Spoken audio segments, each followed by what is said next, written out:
स्वागत है आप सभी का एक बार फिर से आपके अपने चैनल राम राम जी में। ओम नमो भगवते हनुमंते नमः। जय श्री राम, जय हनुमान। हनुमान चालीसा पढ़ते वक्त भूलकर भी न करें ये 15 गलतियां, उठाने पड़ सकते हैं बुरे परिणाम। भक्त बजरंगबली को प्रसन्न करने के लिए अधिकतर लोग हनुमान चालीसा का पाठ करते हैं। विशेषकर मंगलवार के दिन हनुमान चालीसा के पाठ करने से मनचाहा फल प्राप्त होता है।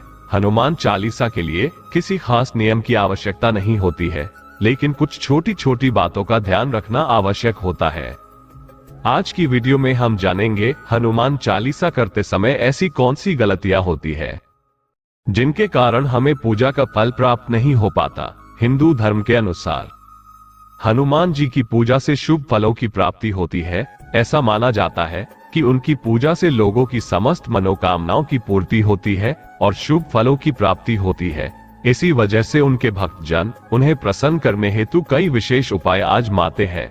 ऐसी मान्यता है कि जो कोई भी भगवान हनुमान की पूजा करता है वह समृद्धि, धन और सकारात्मक ऊर्जा से भरपूर हो जाता है। ऐसी मान्यता है कि चालीसा के नियमित पाठ से भगवान प्रसन्न होते हैं और समस्त कष्टों से मुक्ति दिलाते हैं। हनुमान चालीसा में लगभग 40 चौपाइयां शामिल हैं। ऐसी मान्यता है कि यदि कोई व्यक्ति हनुमान चालीसा का पाठ करते समय सभी नियमों का पालन नहीं करता है तो उसे पूजा का पूर्ण फल नहीं मिल पाता है। तो आइए जानते हैं हनुमान चालीसा का पाठ करते वक्त किन गलतियों से बचना चाहिए। लेकिन उससे पहले अगर आप भी चाहते हैं कि बजरंगबली का आशीर्वाद आप पर बना रहे तो इस वीडियो को एक लाइक कर दीजिएगा और चैनल को सब्सक्राइब करके कमेंट बॉक्स में जय श्री राम, जय हनुमान अवश्य लिखिएगा।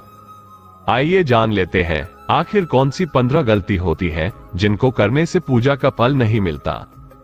नंबर 1, किसी बीच की चौपाई से पाठ शुरू करना। ज्योतिष मान्यताओं के अनुसार जब कोई व्यक्ति सही तरीके से हनुमान चालीसा का जाप करता है तो उसे बहुत लाभ होता है। वहीं आपको कभी भी चालीसा का पाठ बीच की किसी चौपाई से नहीं करना चाहिए। यदि आप हनुमान चालीसा पढ़ने जा रहे हैं तो इसे एक साथ पूरा क्रमबद्ध तरीके से पढ़कर ही उस स्थान से उठना चाहिए। कभी भी बीच की किसी चौपाई से पाठ शुरू न करें। कोई भी पाठ अगर आप कर रहे हैं तो उसे सच्चे मन से करना चाहिए, अन्यथा पाठ करने का फल कभी नहीं मिलता। नंबर 2, साफ तन और मन से पाठ करना। ऐसा माना जाता है कि यदि आप घर में हनुमान चालीसा का पाठ करते हैं तो हमेशा शुद्ध तन और मन से मंदिर में दीपक प्रज्वलित करके हनुमान जी का ध्यान करते हुए पाठ करें। नंबर 3, तामसिक भोजन और मदिरा का सेवन। यदि आप हनुमान चालीसा का पाठ करते हैं तो सुनिश्चित करें कि आपको भूलकर भी तामसिक भोजन या मदिरा का सेवन नहीं करना चाहिए। ऐसा करने से आप हनुमान जी के क्रोध का पात्र बन सकते हैं। हनुमान जी बाल ब्रह्मचारी हैं और हनुमान भक्त को हमेशा मांसाहारी चीजों और शराब के सेवन से दूर ही रहना चाहिए, तभी आपको पूजा का फल प्राप्त होगा। नंबर 4, किसी से व्यर्थ का झगड़ा करना। यदि आप हनुमान चालीसा का पाठ करते हैं तो ध्यान रखें कि आपको भूलकर भी किसी निर्बल को सताना नहीं चाहिए और किसी से व्यर्थ में झगड़ा नहीं करना चाहिए। यदि आप भी हनुमान चालीसा का पाठ करते हैं तो ध्यान रखें कि आपको किसी का भी अपमान नहीं करना चाहिए और किसी के लिए भी अपशब्दों का प्रयोग नहीं करना चाहिए। आप अगर हनुमान चालीसा का पाठ करते हैं फिर तो आपको गरीबों को भी नहीं सताना चाहिए, बल्कि गरीबों की सहायता करनी चाहिए। नंबर 5, जीवन साथी को छोड़कर किसी अन्य रिश्ते में बंधना।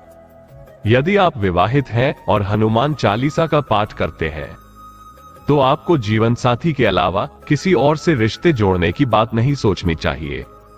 ऐसा करने वालों को कभी भी हनुमान चालीसा के शुभ फल नहीं मिलते हैं।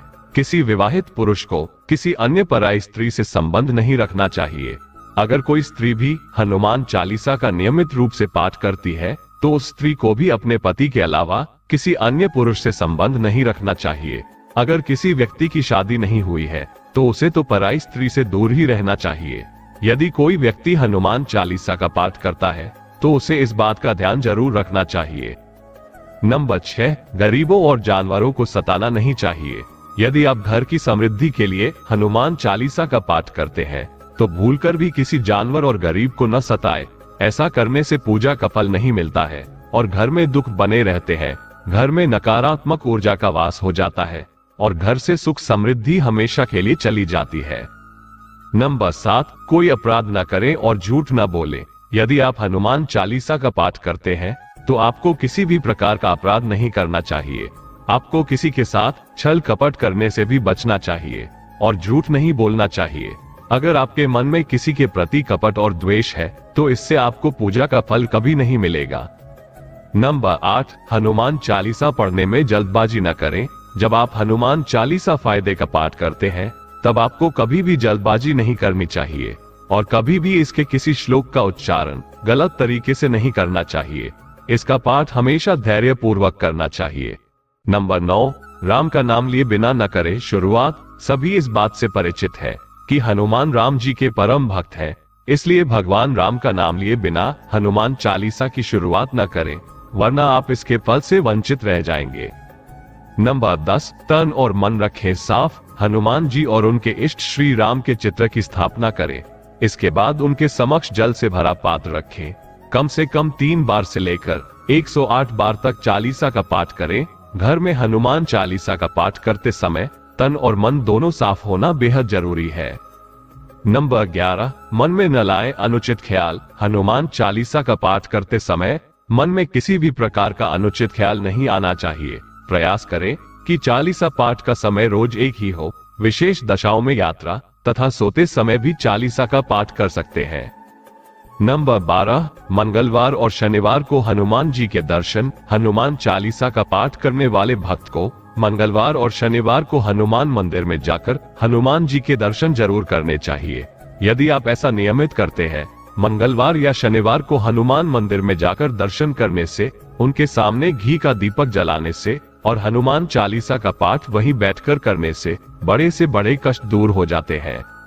नंबर 13, कभी भी गलत संगत वाले लोगों के साथ में रहना। यदि आप हनुमान चालीसा का पाठ करते हैं फिर भी गलत लोगों की संगत में बैठते हैं, उनका साथ उनके गलत कामों में देते हैं, तो आपका पतन निश्चित है। इसीलिए ऐसे लोगों से दूर ही रहे।